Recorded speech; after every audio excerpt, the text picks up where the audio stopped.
Sup, dude. Manu Ginobili's game was the definition of controlled chaos. He was like MacGyver out there, improvising, pulling move after move out of his keister without any idea what play they were running. It sounds like a recipe for disaster, but it worked quite a bit. The bag the 6'6" lefty 2-guard had was bottomless, so improv came naturally. It seemed as if he didn't ever think about the future and just went with the motion of the ocean. Like he just let the game come to him, reading the defense and making split-second decisions that somehow end up in a bucket or a dime. But let's rewind for a second. He popped out the cooter on July 28, 1977 in Bahia Blanca, Argentina, a place where basketball wasn't exactly the most popular sport. But that didn't matter to Manu. Basketball was in the family blood. His dad, Jorge Ginobili, was a club president at Bahiense del Norte, and both of his older brothers played. His oldest brother, Sebastian, was 5 years older, and Leandro was 3 years older. Both of them already hooping by the time Manu could barely walk. You can imagine young Manu, the baby of the family, running around trying to keep up with them while they were out there dunking on his tiny self. Those backyard games must have been brutal, but they were also probably where Manu started developing the grit and creativity that would define his career. Playing against older, bigger, and stronger siblings forced Manu to think outside the box. He couldn't overpower them, so he had to outsmart them, faking them out, sneaking by them, and generally pulling moves they just wouldn't see coming. That might be where his figure it out on the fly style started to take shape. As Manu got older, his love for the game became undeniable. From a young age, his passion and commitment set him apart. While most players were heading home to jack off, Manu was the one staying late at the gym, putting in the extra work to hone his skills. That relentless dedication eventually paid off, and by the time he was 18, he was a professional basketball player for his dad's club. As Manu's game developed over the next 3 years, his journey took him across the Atlantic to Europe, where he truly began to make his name known. At just 21, he joined a powerhouse team in the EuroLeague called Virtus Bologna. Over his 2 seasons with the club, Ginobili absolutely balled out. In the 2000 and 2001 season, he played a key role in helping the team win the EuroLeague title. That year, he averaged 15 points, 4 rebounds, 2 assists, and 3 steals per game, showcasing his all-around play style. His growth didn't go unnoticed, and the very next year, he was named to the All-EuroLeague first team, solidifying his spot as one of the best players in Europe. His time in Italy was a proving ground where he refined his unpredictable style and became known for his crafty playmaking and fearlessness. The Spurs, a team known for their structured and methodical system, weren't exactly the type of team that embraced unpredictability, but that's exactly why Manu was a perfect fit. His ability to make split-second decisions, his fearlessness, and his unorthodox style brought a refreshing contrast to the Spurs' disciplined approach. Popovich saw potential in the 6'6" lefty guard, not in spite of his unpredictability, but because of it. Manu's flair brought that element of controlled chaos that would complement the Spurs' steady foundation. When San Antonio made the move to draft Manu in 1999, it was clear they weren't just looking for a traditional player. They needed someone who could bring an element of surprise without throwing the entire system off balance. Manu, with his unique style and relentless competitiveness, was exactly what they were looking for. Although they drafted him in 1999, he wouldn't join the team for another 3 years as he continued to dominate in Europe. His success with Virtus Bologna helped him further refine his game, and by the time he made the jump to the NBA in 2002, he was ready to grab the league by the balls. When Manu finally touched down in the US, it wasn't exactly a welcome party. The Spurs were already a well-oiled machine. Tim Duncan was the undisputed leader, and they had a dynasty brewing with Popovich's meticulously designed system. The idea of a wild card like Manu with his unorthodox playstyle immediately raised eyebrows. Was he going to mess with the chemistry of the team? Was his chaotic game going to disrupt the flow?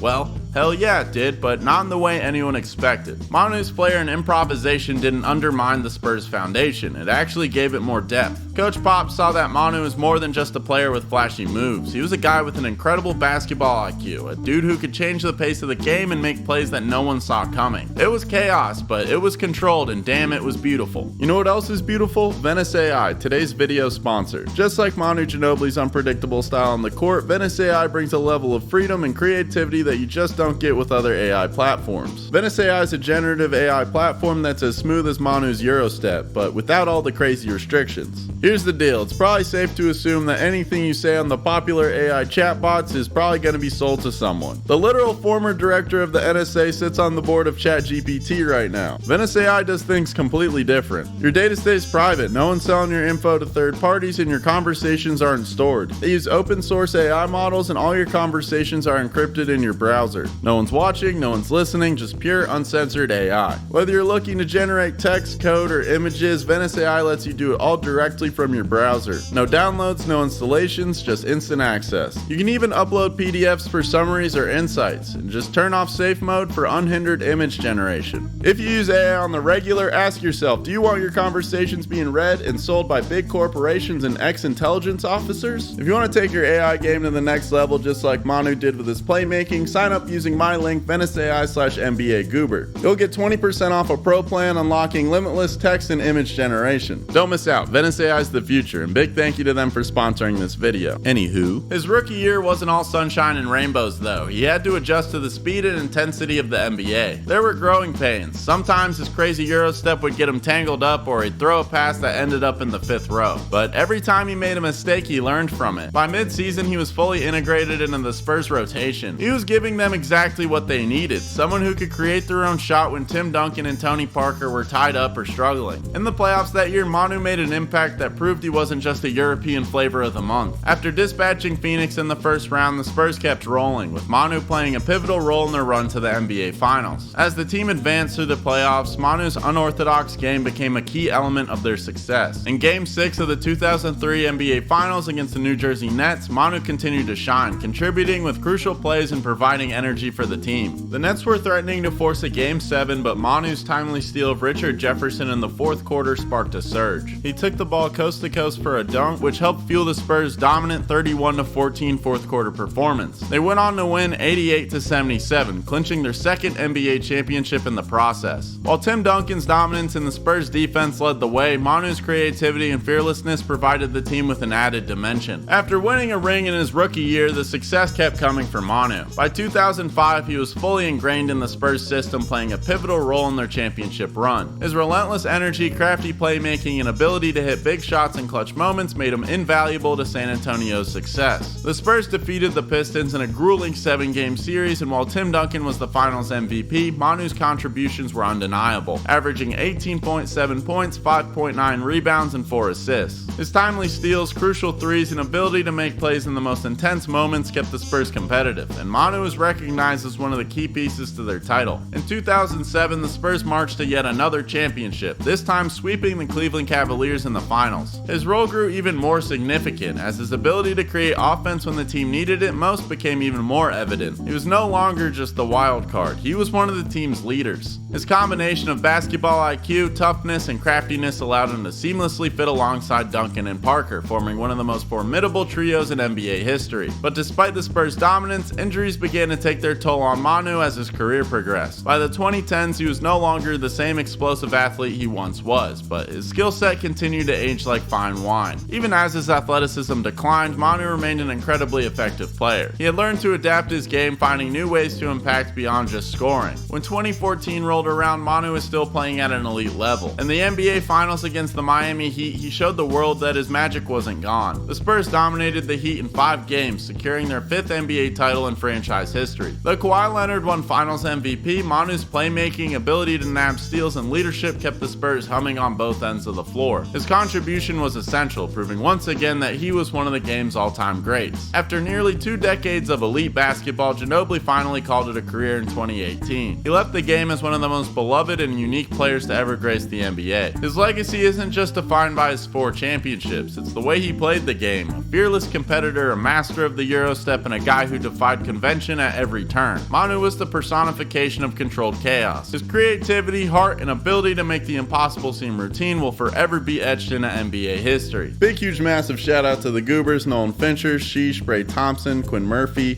MadeZO2, HTL, and Tippy Lou. Y'all's support is greatly appreciated. You can click here to watch my last video. It's about DeMar DeRozan. Thanks for watching this one. Hope you enjoyed. Bye, dude.